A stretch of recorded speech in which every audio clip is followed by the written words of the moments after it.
Hello and welcome to my new video. This is already Visual Studio and I want to show you today how to create a Hello World application with a bit navigation inside of it.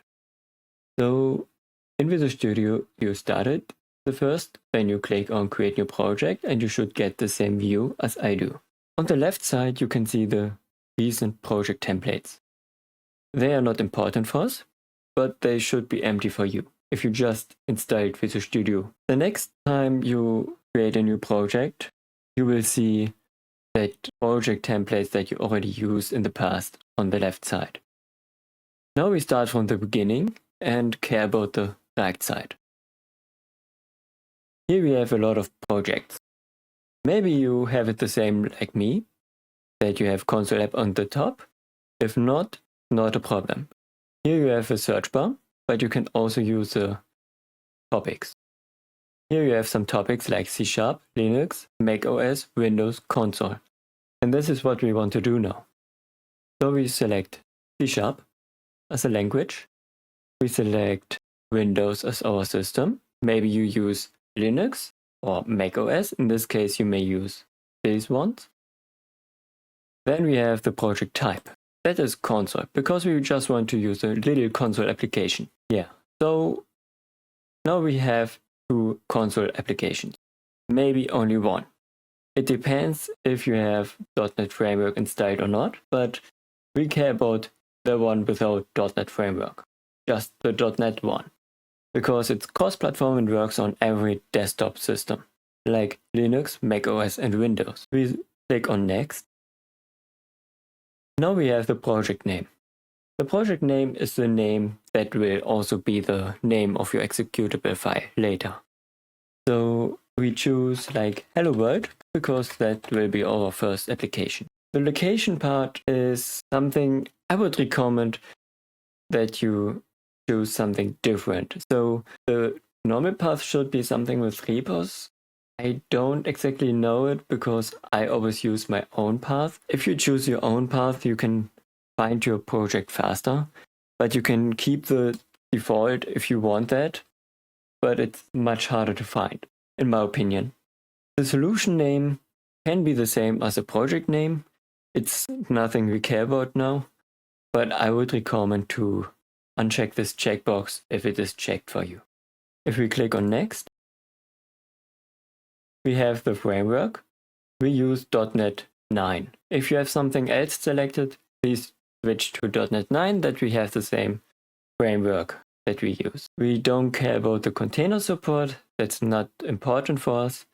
And then we have the do not use top level statements. We want to use top level statements. So we uncheck this checkbox in case it is checked for you. And we also ignore the enable native AUT publish. It's everything, just some feature stuff we don't need now and we don't want to care now because it is just too much information. We click on create. Here it is. So we delete everything we see. As you see, there was already a little Hello World application, but we want to do our own one and try to understand what is happening. So to start with some easy stuff, we write down using static and system.console. What does this mean? It means we want to use a namespace in the class without writing it later. What exactly a namespace in the class is will follow in the future videos. I would ignore this now, just write it at the top to make it now easier to understand what we are doing. Otherwise, it might be a bit confusing.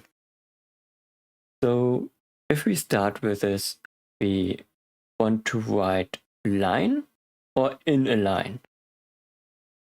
It's a big difference if we want a new line after that line or if we want to continue writing in that line. A console is always built in line. So we have like the chars in the line. And then we can have a new line where we can have other chars. Chars is short for characters in case you don't know Some people just say cars, some people say jars. I don't know what's actually correct from that, but I like to call it jars. Even though probably cars is correct because it's characters, but do what you want, I stay with jars. Okay, what do we want to do? C# has a good naming for this. So we want to write in a line. So we can write line. This is pretty good. We can also say we want to write. In this case, we write in a line, but we don't add a new line after that. Which means we can, if we write the next time, stay in the same line. So if I would say write, we stay in the same line. If I say write line, we add after our text a new line. So we choose write line, add parentheses, and add quotes inside, because we want to add a text. A text is always written in quotes, so that the programming language knows what exactly you try to do, because whatever you write, it can be many things. And now we want just text. And with writing these quotes, we tell it, hey, we want a text. Exactly a text, not a number, nothing else, just a text. Now we just want to start with it, and we write down hello world. So after this, we can see here's a little red line. That means we forgot a semicolon. A semicolon is important because it tells us, hey, our code is ending here, or our function call is ending here, because what we just did is calling a function. If you add the semicolon, you can already click on this play button on the top, and it will start the project. Now you see a console is coming up. It shows hello world, and then it's ending. So we close this, and back here we can say we remove it and write, then the same, and just add hello. Then we do the same again, write,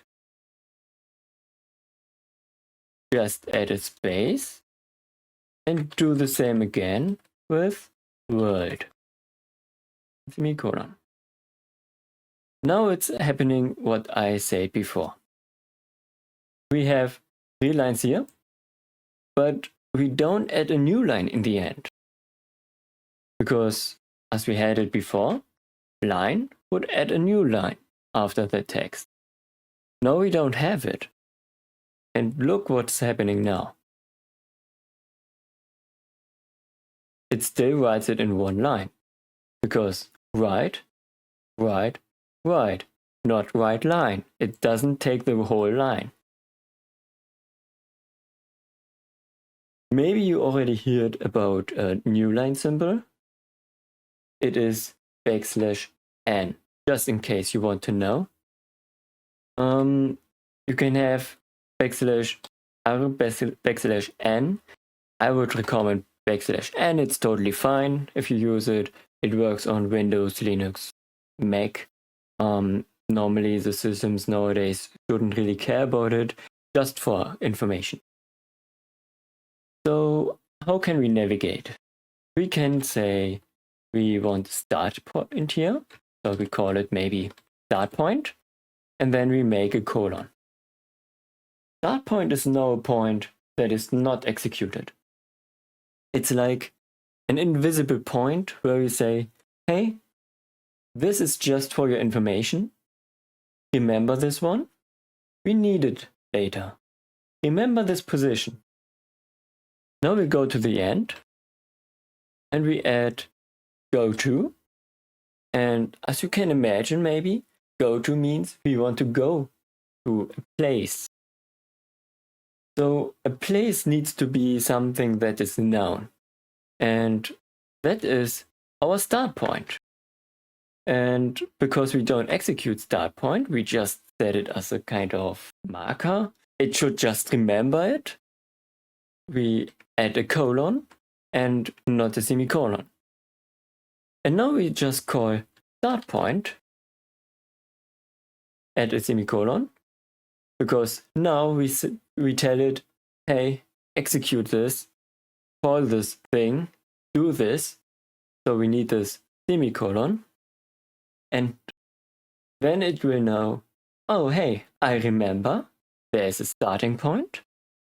I want to jump to it. So what is happening? The program starts. We go in here. It says start point. Start point. I don't know what to do. I ignore it. Then it goes to write. It writes hello world, hello in the line. Then it goes to write space. It writes the space in the same line. Then it writes world after that. And then it says, oh, go to. I remember start point. I jump to start point. So now he's here again.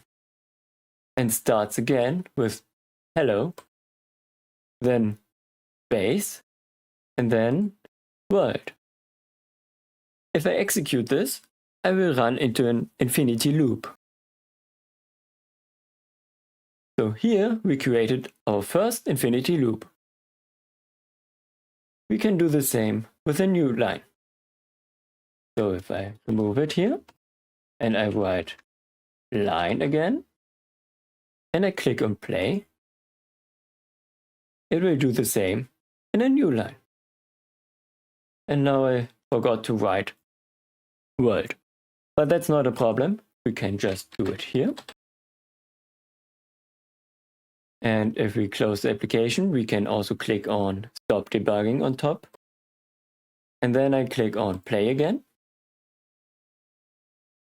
Now it will output hello world. And maybe you see it flickering in the last line. Maybe not. If it is flickering, it is nothing bad. It just means the console is updating the value all the time, again and again. And if I scroll up, you will see is everywhere hello world. So it's working. This is how we can navigate between the code. Go-tos are rarely used in real projects. Mostly never. For the starting point of learning programming, it is really easy to use go-tos because you understand if I see a go-to, I want to go somewhere. And then the somewhere must be a point that is defined after go-to. So if I see the point that is defined, I can look it up in the source code and I see, oh, here it says start point. Then I need to go to start point. And for the beginning, to learn it, it is very easy to navigate. So what I could do is like writing here start point. Then I write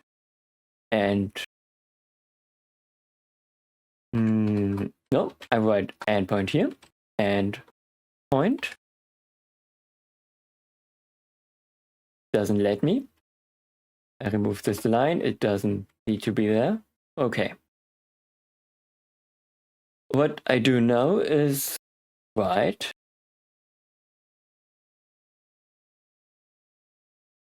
world. I add a space before this. Okay. So I want to attach world after hello. So this is an example of how to navigate. I make it a write. Then I add a go to here. Say I go to start point. So what I'm doing is the program starts in here, goes to start point. Start point is here. That means we never went to world. We directly start at hello. So then we have hello. And after hello, we want to go to endpoint. Endpoint is here. Then we find it here. it writes world. After world, we want to finish the whole thing, so we go to, now we don't have any go to for the and, so we can add an maybe and here. Please not Visual Studio, I want to keep and we press the colon again. So what I just did is, when it opened this little window and wanted to try to replace what I wrote, I pressed the escape key on my keyboard and it closed it, so I was able to keep that what I wanted to write. So if I write and, I can go to, say go to and, semicolon, and now it will jump to and. And because it's not happy now, because I have nothing after and, I can just say write, and maybe make a space, and what can I do? A smiley. Smiley is always good. So hello world, smiley should be the output. I try to explain it again. So we start here. Go to start point. We read start point. What does it mean? We go to the start point. It is here. Then we follow the instructions. Write hello. After that, we get to go to endpoint. Oh, endpoint, endpoint. Endpoint is here. So we write world. Then we get to go to end. Oh, go to end, end. End is known, end is here. So we jump to end, and then we write that. So everything after the label where we jump to, everything after that will be called after the jump. Not before. Like, I can write code in here, and it will do this. Because it is before the goto. But everything after the goto will not be called if not start point is following, because we jump already to start point. So endpoint will never be called, or never run. This will never run if endpoint is never called, which is in this goto. So we have go to start point, then go to endpoint, and then go to end. And now if I run it, we have hello world. So there was a little bug. I can explain it. I didn't close the console the last time and just restarted the project. And because the console wasn't open, I just had all the old hello worlds inside of it. And now I just restarted the console. And because of this, we just have hello world now. Now it's completely correct. This can happen in Visual Studio. Shouldn't happen if you run the executable by itself. So we have hello world here and the smiley. So we know everything worked. And this is how we create our first application with hello world and navigate a bit around. Thank you for watching. See you next time.